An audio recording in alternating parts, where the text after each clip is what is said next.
Sige. Ang atong topic karon is about the life in the Holy Spirit, no? The gifts and the fruits of the Holy Spirit. Okay, let's start.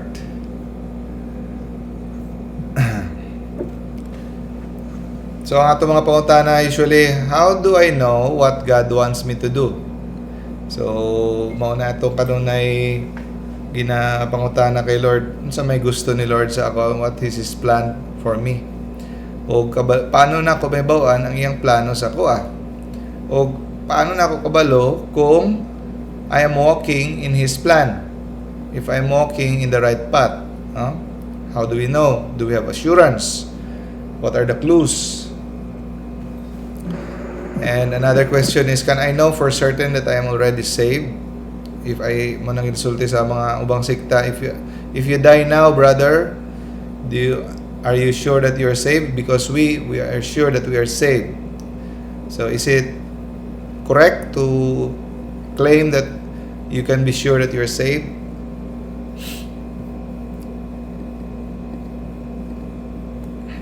Philippians chapter 3 verse 12. Ingon si St. Paul, it's not that I have already reached the goal or have already completed the course, but I run to win that which Jesus Christ has already won for me. So bisan si St. Paul ingon nga, I do not claim that I already have won. So bisan siya nagingon nga dili siya maka-certain for sure nga he is already saved, no?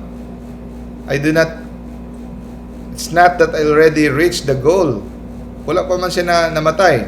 Anything could happen before your death, no? All I have to do is I just run. Ang attitude nato is to run the race as if you are going to win the first prize. So kung maningkamot ka to win the first prize, you give it all your best, no?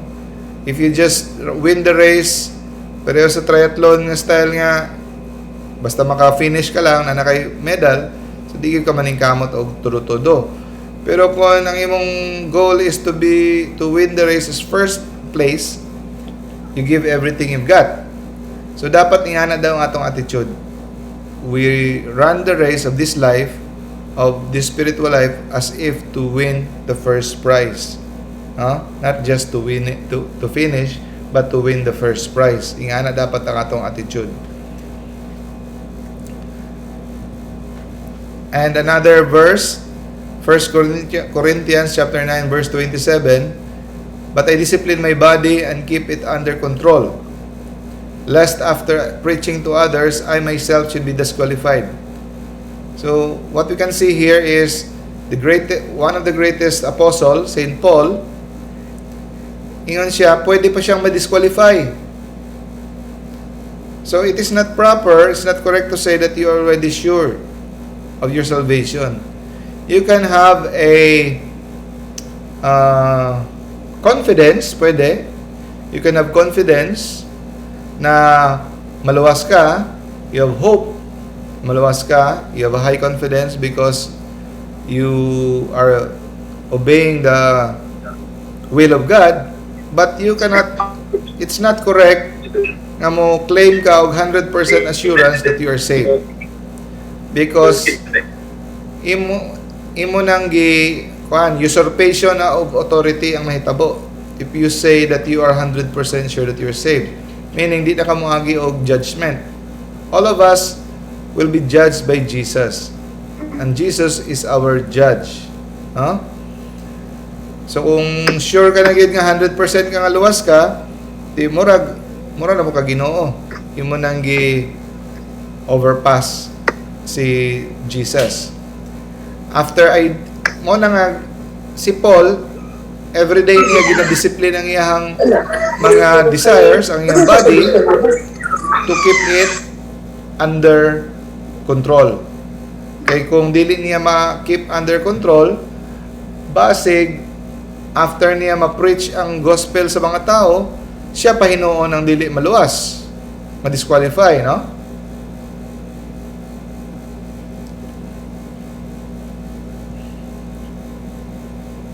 Saint John, ang ingon sa catechism, gi-quote sa catechism ng Catholic Church si Saint John of Arc.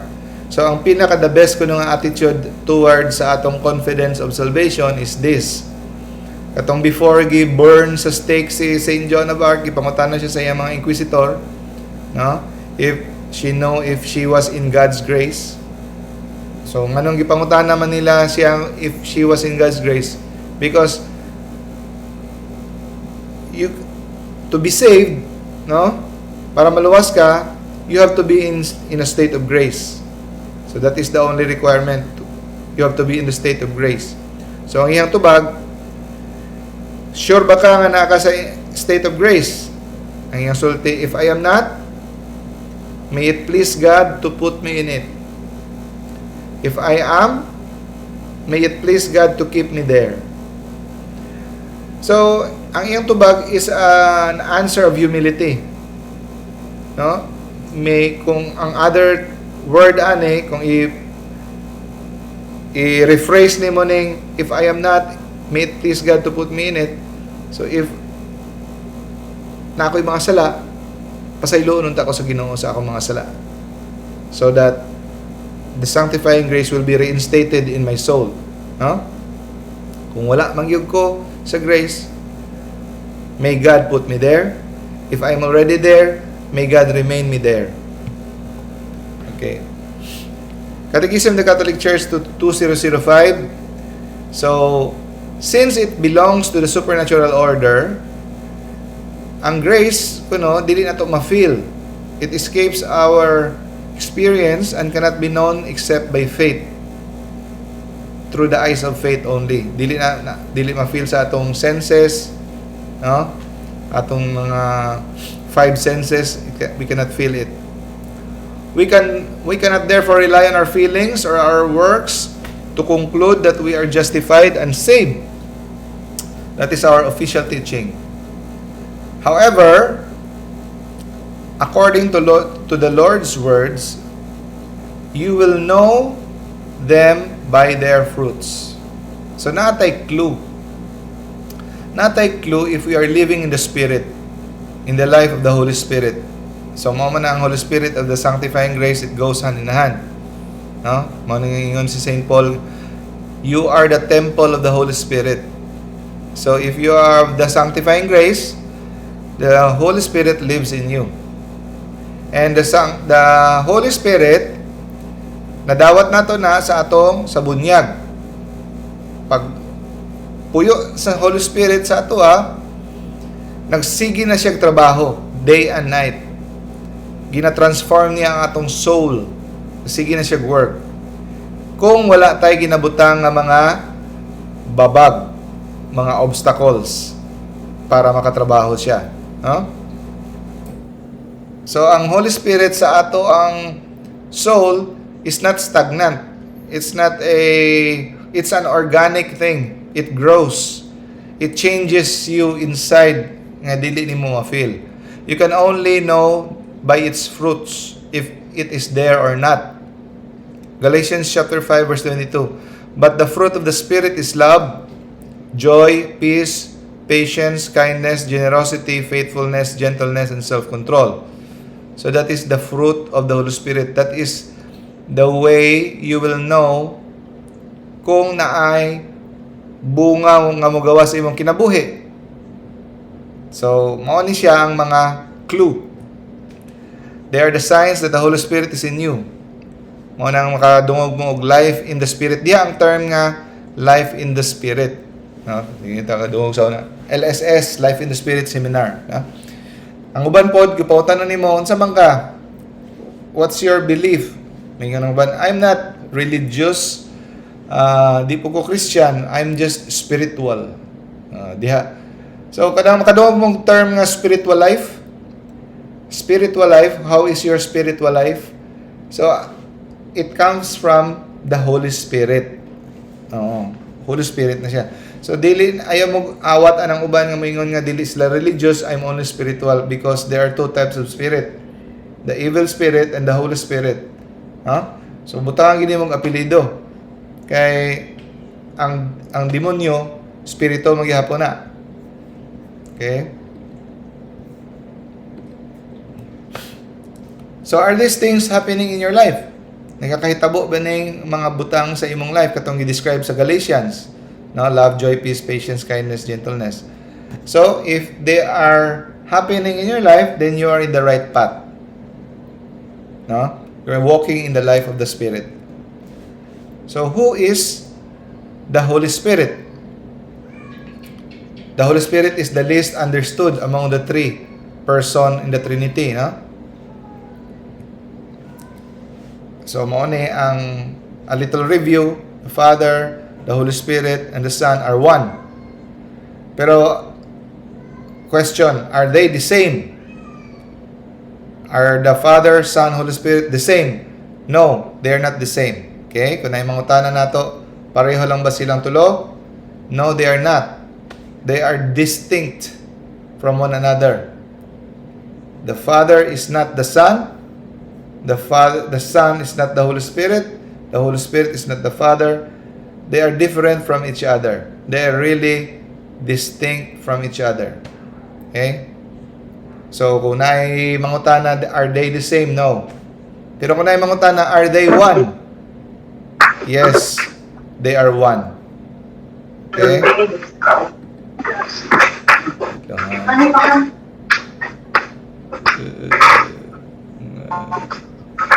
Okay.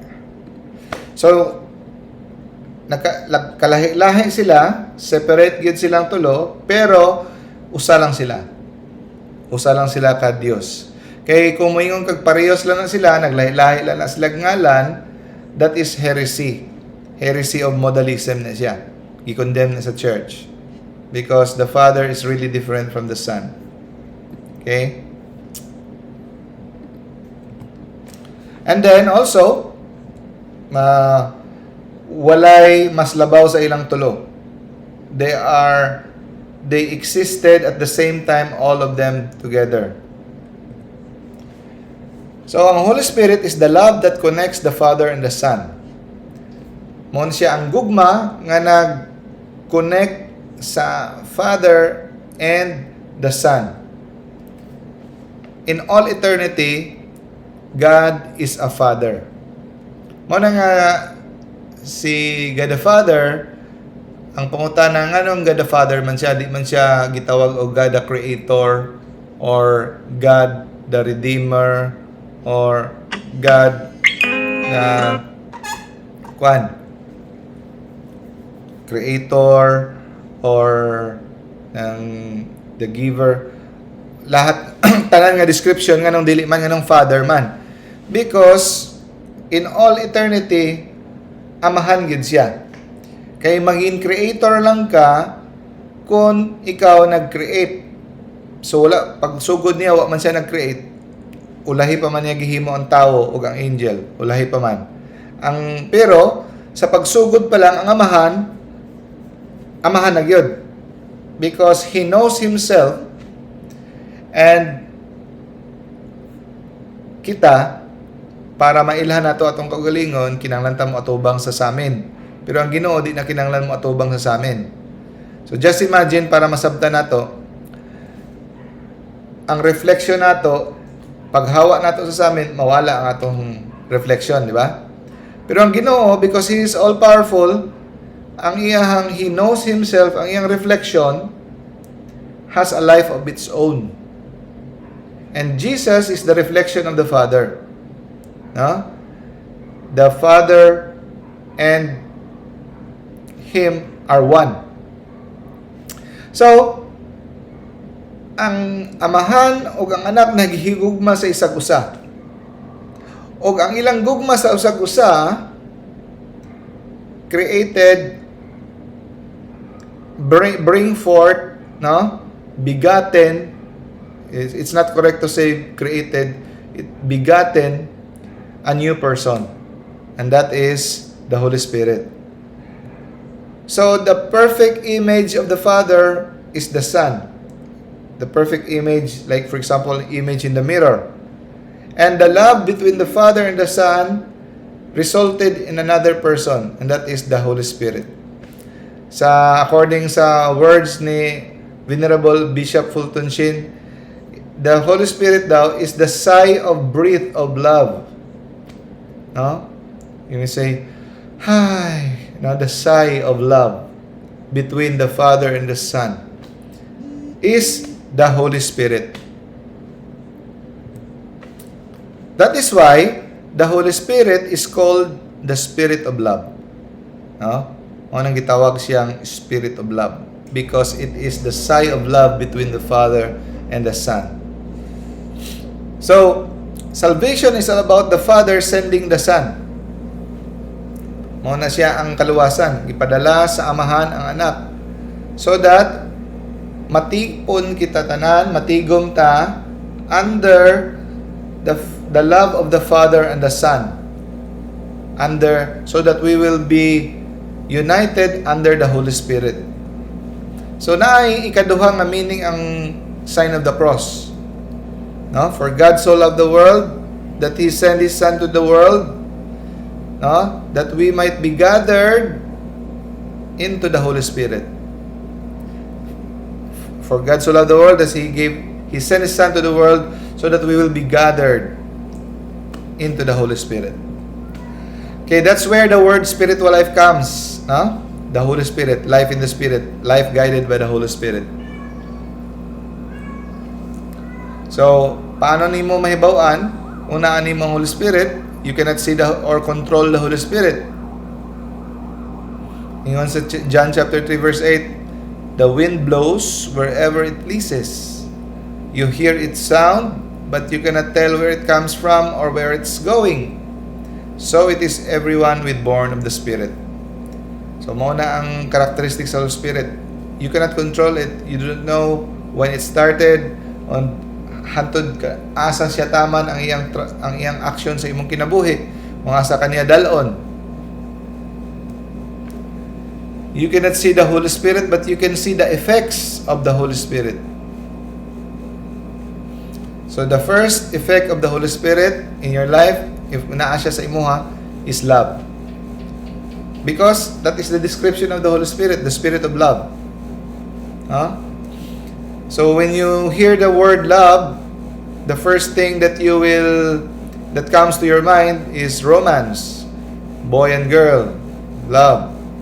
But that is not the real definition of love. Actually, the Holy Spirit is love itself. So when you think of love, think first of the Holy Spirit because siya ang inventor sa love. Because the Holy Spirit was brought forth by the love of the Father and the Son, the sigh of love.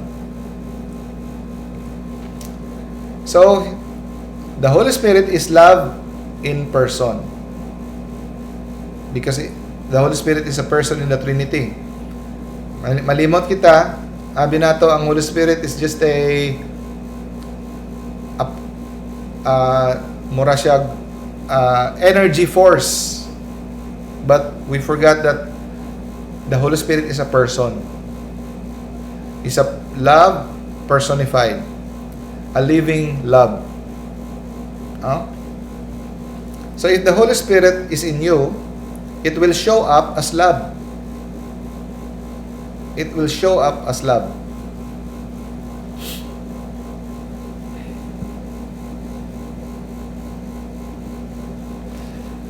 So love is not a sentiment or a feeling, no? Primarily, it's not a sentiment or a feeling, but is an act of will. Meaning, decision. Tinuyo. Tuyuon gini mo siya, dili siya, it just happens. So sayop na mo yung I fell in love. No, dili na siyang wala na ako ipili gituyo, no?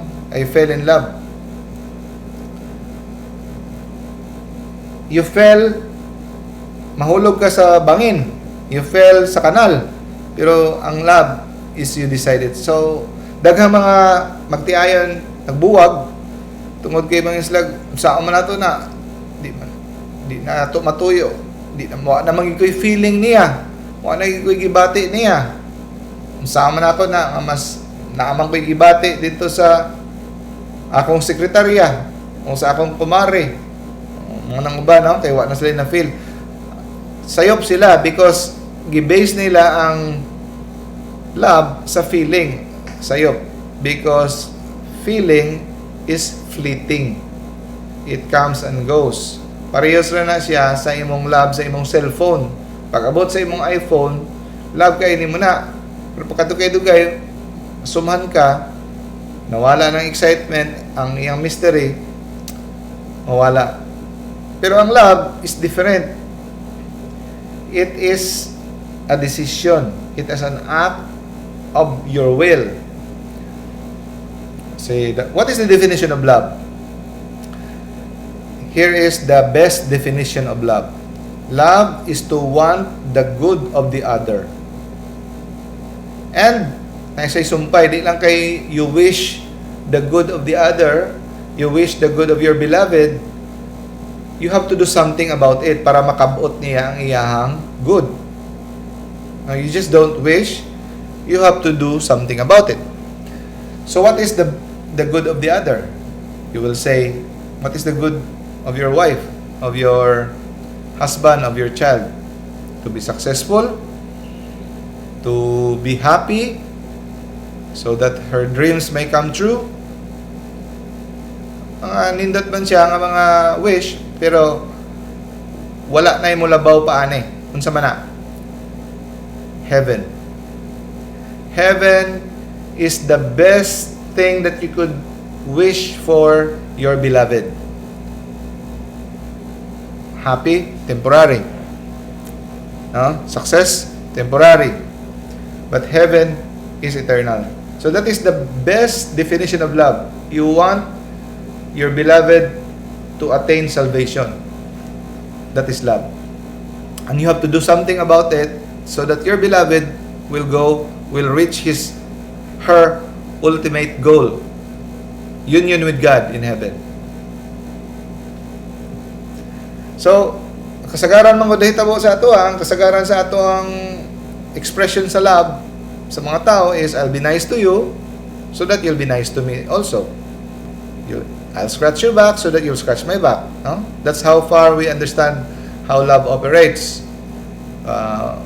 We try to deny it, but by instinct, nga na kasagaran ng tao. Mo nga nga kanunay gid gina-emphasize ni Jesus nga you have to do good to those who hate you.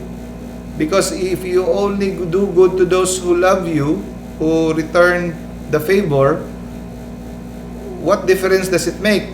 No? Even those evil people do that. Let us stay away from the usual norm. No? Love is breaking out of this gravitational pull of ego and self-serving. Love is about living for the other, for your fellow man, for the other people, for your neighbor, for the least of your brethren, for the people you meet every day, for the patients, for your customers, for your boss, for your... Love is about living for the other. Sa yun kayo sulti, no? Isod buhaton. Struggle nato na tanan. Love is sacrifice. Muna ang uban gusto divorce. Subo kayo sa comment section kay ginalabi naman karon ng divorce sa Congress. Ang comment sa Facebook, yes, it's about time. Dapat magkuha na kay wala na tay feeling unsa man pugson gina, pugson no. It's because love is sacrifice, no? Bisag dili na siya kanais-nais higugmaon, pabigat na siya, konsumisyon na siya, you decided to love, you decide that you will bring that person to heaven. So if your life is characterized by that, then you're in the Holy Spirit. If you are living a life of sacrifice to other, despite the inconvenience of your time to help, na manoktok sa inyong balay, kapoy, na ay mga request, unsa panadiha ang mga favor, o unsa panadiha nga kapuyan na ka sa imong mga pasyente, kapuyan na ka sa imong mga customer, sa panadiha. Any example that you can think of, just to help, then you are living in the Holy Spirit. The Holy Spirit is breathing through you. So just think about that if you are doing it. Next is love. Is joy. love, joy. So dili nato ni ma-take up ang 12 gyud, pero we'll try, no? The flag of the Holy Spirit daw is joy. Diya kuno nimo mahibaw-an ng tao na ang Holy Spirit if na siya joy in his heart. That is the flag, the banner of the Holy Spirit. So, isa ka example sa joyful person is si Mother Teresa. Someone who is joyful has the Holy Spirit in him or her. Pero si Mother Teresa, dagang gasulti nga, Mother Teresa is frank, stricto. Musulti gid siya mo prangka, kasabaan kaniya kung kuan. It doesn't mean that you are joyful, you're always smiling like crazy person. Nga sige lang kag ngisi diha nga bisag mura kag siraulo. No. Joyful person is not someone who always smile nga bisag kinanglan na ka mo disiplina o masuko, di kabalo musuko kay sige lang kag smile. No. Joy is different, no? Pero of course, joy is not bugnutin. Joy is not saputon. Lahi po ng kabalo masuko, kabalo mo disiplina, kabalo mo prangka, pero naay joy sa iyang heart. Mother Teresa is straightforward, pero ang tanan ng mga tao makatagbo niya, makaingan gid nga naay joy sa iyang heart. Because despite sa mga grabe nga mga demand sa charity, sa kanilang mga mission, nagatubang sila mga masakiton, lepers, mga hugaw mga tao, the joy exudes from her, no? Joy does not depend on external circumstance. So lahi siya sa happiness. Happy ka kay nakadaog kag loto, happy ka kay nakakaon kag lami nga pagkaon sa restaurant, happy ka nagdepend kay kuan. Pero ang joy, bisan pag unsay imong situation, nagkautang-utang ka, na problema ka, naplatan ka, unsa pa na diya ang mga setbacks, na ay peace sa imong heart. It is characterized by abiding peace in the soul. You are stable inside. No? The connection in the depths of the person's soul to the Spirit of God. Mao daw ni ang description sa joy. The connection in the depths of the person's soul to the Spirit of God. Nakay-connection sa Spirit of God. Huh? So, ang pinakanindot nga description sa joy and peace is this picture. So, bisan pag naghilak ka, katawa ka, naga-smile ka. So, it doesn't mean nga wala kay problem. Pareho sa mga saints, si Saint Francis of Assisi, grabe ang torment sa iya sa devil, he is always in tears, grabe ang iyang penance, grabe ang iyang mga trials, but he is joyful. The peace, the abiding peace of God is in his heart, no? It creates harmony, serenity, joy, no? So ang peace sa mga tao is kung walay problema. No, that is not the peace that Jesus gives. Dili external, but internal.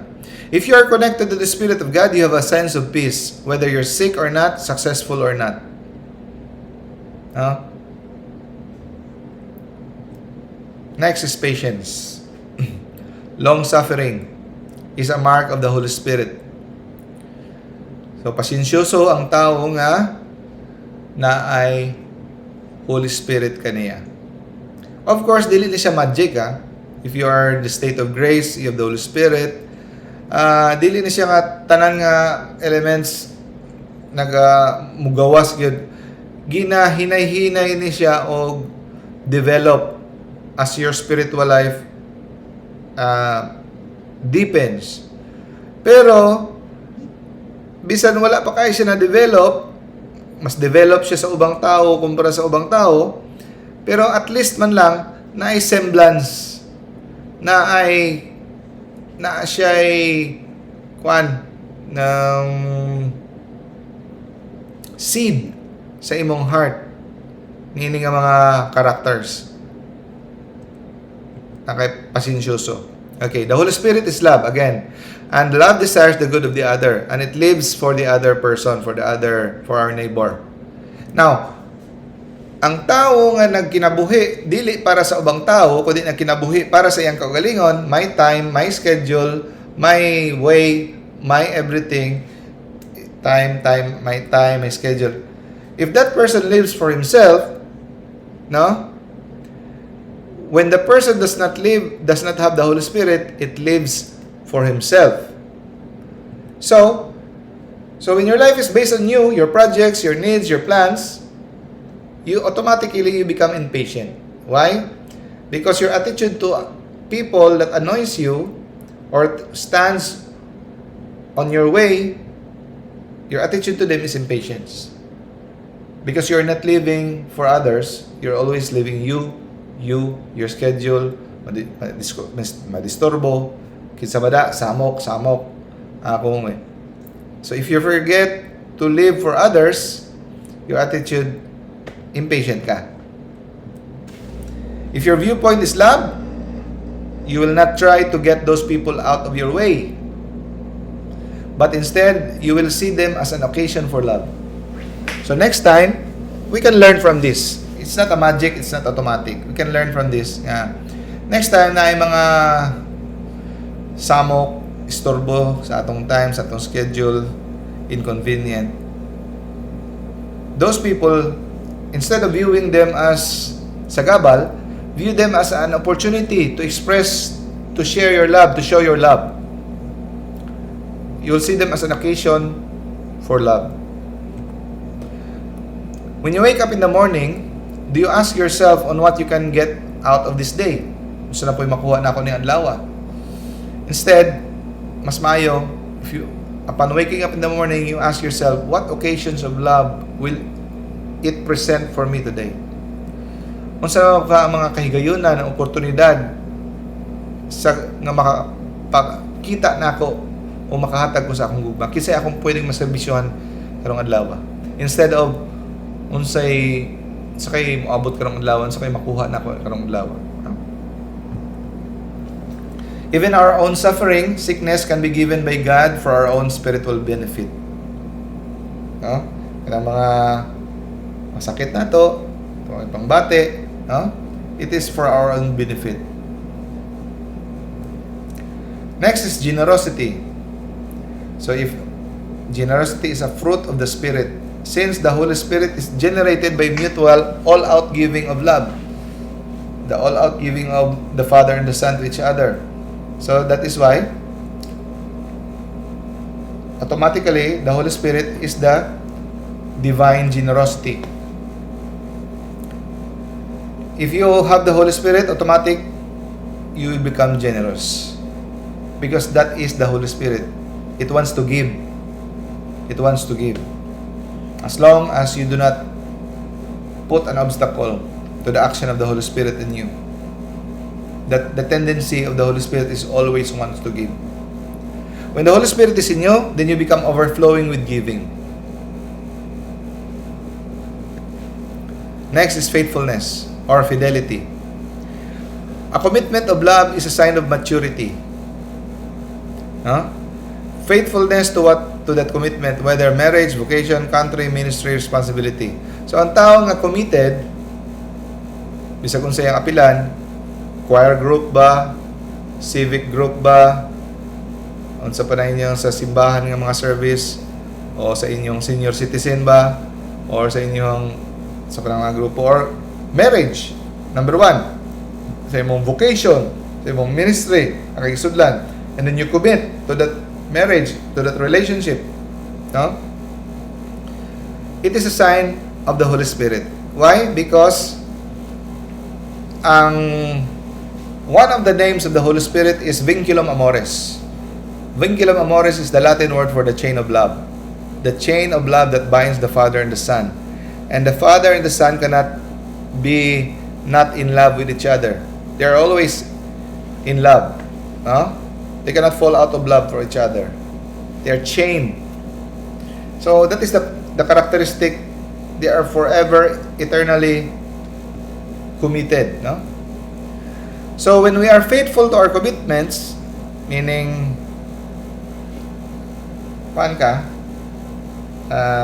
matinod-anon ka sa mga commitments nimo sa imong marriage, sa imong group, community, ministry, vocation, we imitate the Holy Spirit. We have the Holy Spirit in us.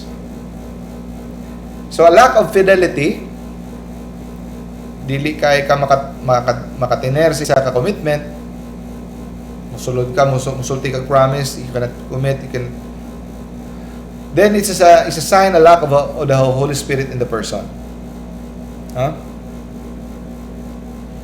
Next, self-control. So ang self-control is not merely suppression nga pugan lang nimo imong kaugalingon, imo lang gidid-an ang imong kaugalingon, murag pagtan-aw nimo self-control is a deprivation. No, it's not. Self-control is channeling. You decide, it means I'm gonna channel or order everything according to love. So, if a thing is not in accordance with love, if what I'm doing is not in accordance to the plan of God, in according to love, which is heaven, then I will not do it. So that is self-control.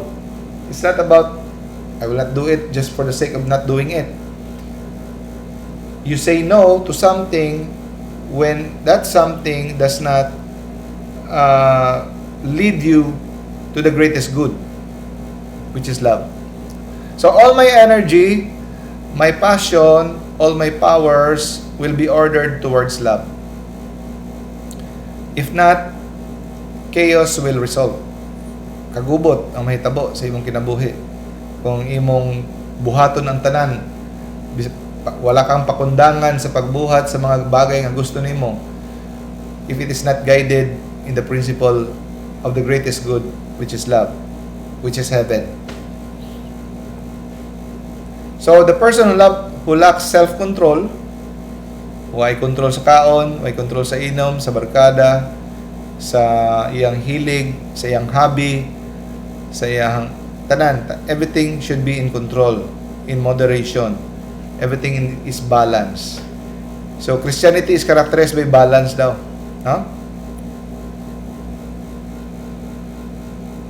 So kung ang tao walay self-control, lacks the Holy Spirit. So Father Hesburgh once said, "Here is a prayer that will work, that will always work." Very effective no matter what's going on in your life, whether you're successful, whether you're unsuccessful, whether you're old, sick, healthy, no matter where you are, it will always be heard by God. He will always answer this prayer. What is this prayer? Veni Sancti Spiritus. Come, Holy Spirit. This is the prayer that God will always hear and always very effective. Come, Holy Spirit. Nga naman, the best thing that you can ask God is the Holy Spirit. The best thing, because that is God Himself. You're asking for God Himself to come to you. That is God Himself. That is the highest thing that you can ask. May kag-auto, may kag-trabaho. No, ang pinaka-the best nga mapahain mo is the Holy Spirit. The fruits of the Holy Spirit.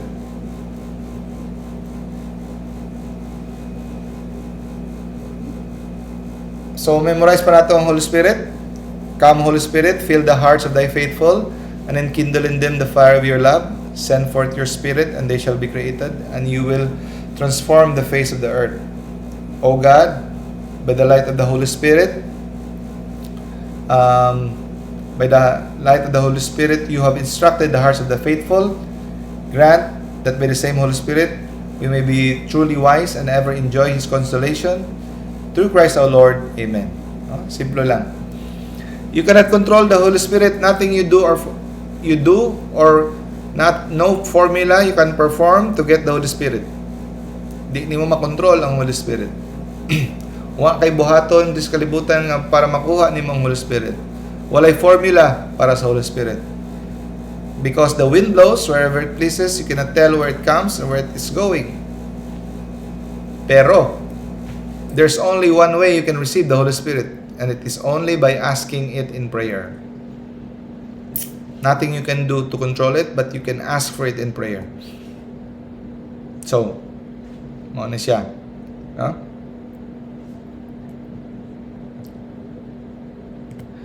Now, let's go to the 7 gifts of the Holy Spirit.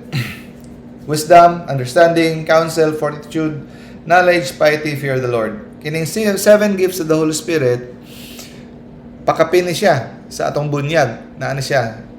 We have this. If we have the sanctifying grace, we have the gifts of the Holy Spirit also.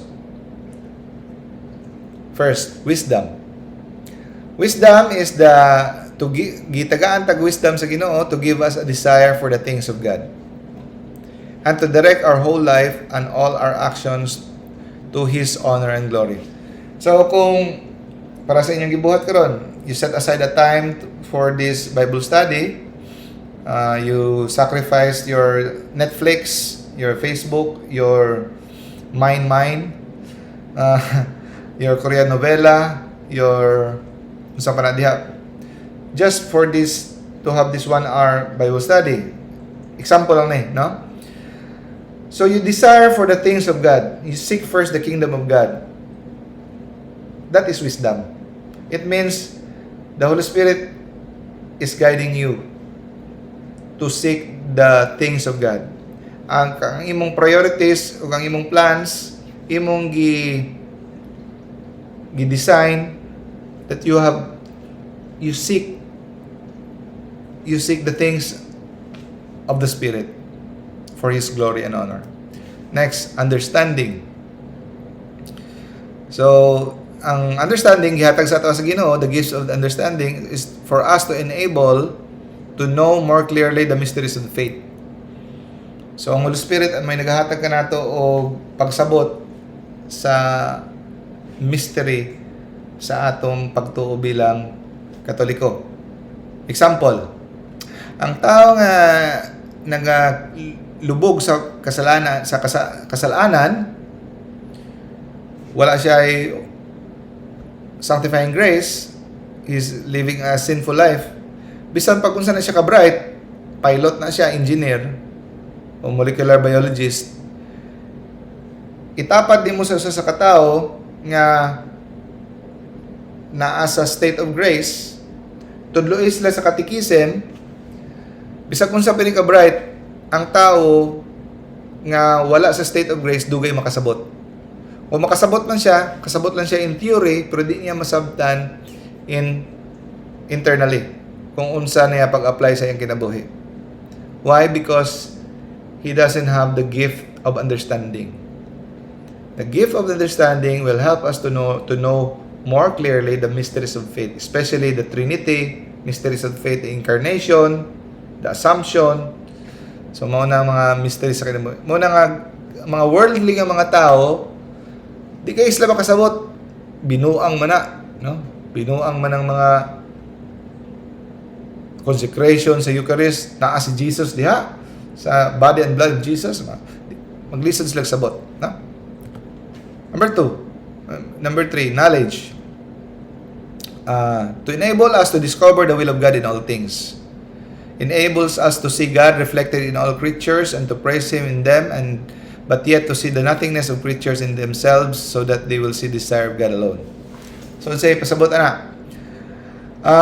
Ang gift of knowledge, ang tao nga na ay gift of knowledge, sa tanan nga pakitabo sa iyang kinabuhi, sa adlaw-adlaw, makita niya ang kamot sa Ginoo. Makaingon siya, okay, mao ni nahitabo because it is God's plan. Muna at peace siya because he has the knowledge, no? O kabalo siya nga in himself wa siya mahimo kun wala si God. Ang tanan nga mga creatures makonect niya tanan, mga panghitabo, mga blessings, makonect niya tanan to the divine grand scheme plan of God. So to discover the will of God in all things. Next, counsel. The gift of counsel is given to us to warn us of the deceits of the devil. Parang pila pa lang kilometro kabalo na kang sa mga trap ni Satan. So kabalo ka sa imong likayan. So ako, as much as possible, I don't watch Netflix. I don't watch Netflix. Why? Because bisag na ako libre nga gi-share sa akong igagaw ang iyang account. I don't watch because daghang kayo og mga love scenes, mga bad words. And then my mind will be polluted with those mga image ng mga violence, sex scenes, mga kwan. And I know that my time I will just waste my time, my prayer life. So kabalo ka sa imong likayan, no? Mora na akong example may namduman, no? And then counsel, you will also know what decision to make. It is a gift of God, no? Para sa pagbasa og mga Harry Potter, kabalo ka likayan mo na ang imong sigig pagkuyog sa imong mga barkada nga sigig sulti og mga green jokes og mga sigig panglibak, kabalo ka nga danger sa imong salvation, likayan nimo. So mo na ang gift of counsel. And then mo na ang igsoon, if you're in the state of mortal sin, don't make crucial decisions, especially in marriage and in business. So because you don't have the gift of counsel, you're in the state of mortal sin, you decide to open a business, hindi mo makabalo kung sayop ba na, because the Holy Spirit is not guiding you. O nga, mga tao nga naasa kinabuhi sa pagpakasala, nagpatong-patong ang ilang mga sayop nga desisyon, dungaga pa nilang sayop nga desisyon.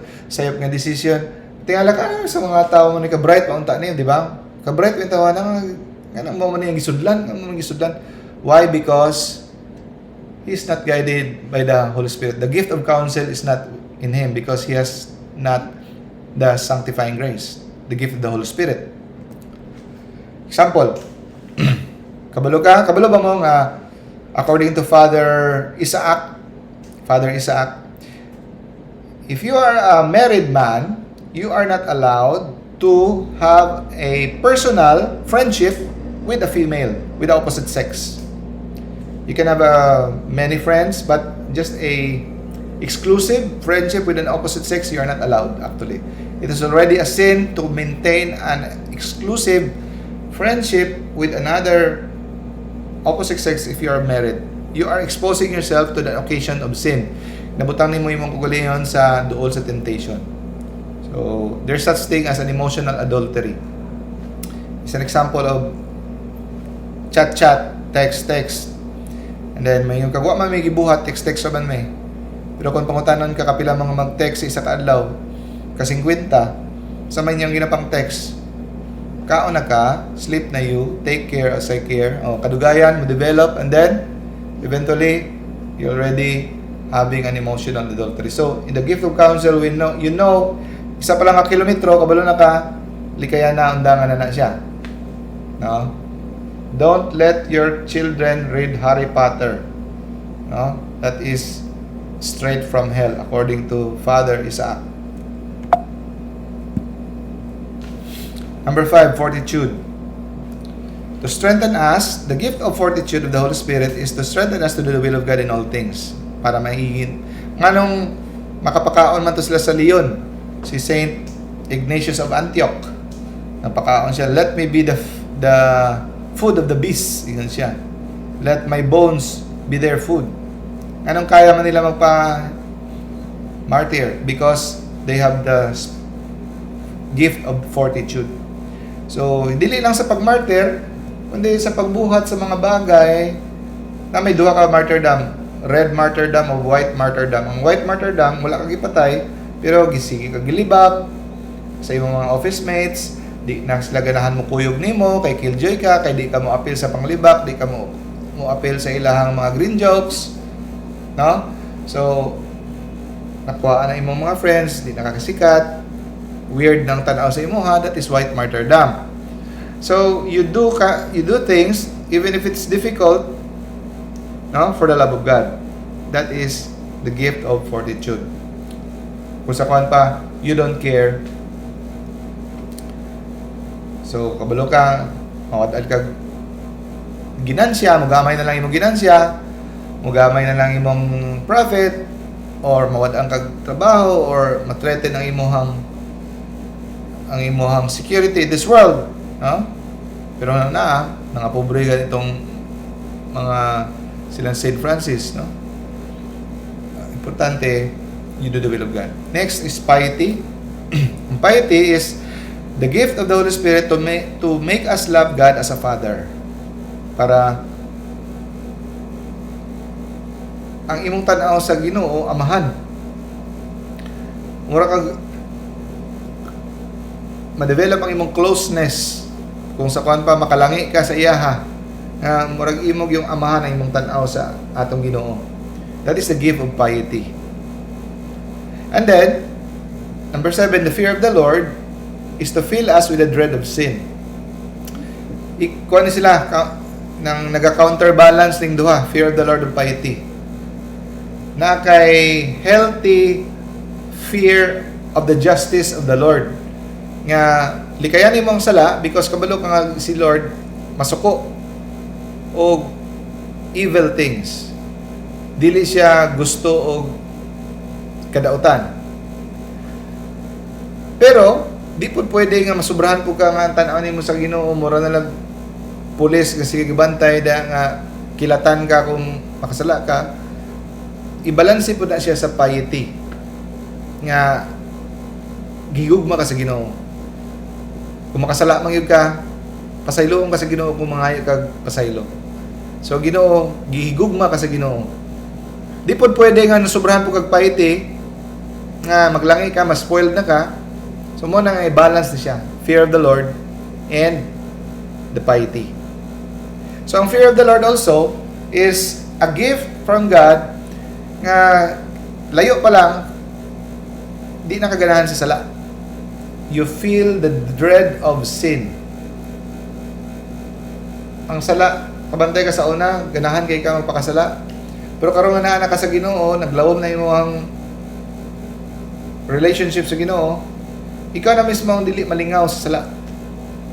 Murag kung makasulti kag dili maayo, panglibak, murag di na kaya kaganahan, di na ka comfortable. No? So that is the life in the Spirit. Okay. I hope na blessed ta sa atong topic karon. Hello. Wala si Brad Brian. Sis Tita, Sis Terry, Sis Teresa. Sis Holian, hi, hello. Sis Holian, how are you? Sis Linda, hello. Sis Brother Glenn. Yes, no. Good evening. Biitanan. Okay. Wala na siguro na naminaw si Sis Holian. Kay wala naman ito bag. Anyway, closing prayer to Sis. Okay. Oy, Jimmy-an, kami. Naday mo diha. The Father, the Son, and the Holy Naminaw Spirit. mi, kaming tulo sa Okay bubiyaan. na, closing prayer na ta. Hello. Oh my God. Good evening. Hello. Urag na nambok si Ma'am. Nambok si Ma'am. Makita dahil Ang auntie. Auntie. Ako na ko Davao. Yeah. Duha dahil mo diha. Kita na pang picture. Wrong number. Okay. Sige, pray ta. Okay. In the name of the Father, The Son, and the Holy Spirit. Amen. Amen. Hail Mary, full of Praise. The Lord is Lord is with you. grace. Blessed are you among women. blessed. Blessed is the fruit of thy womb, Jesus.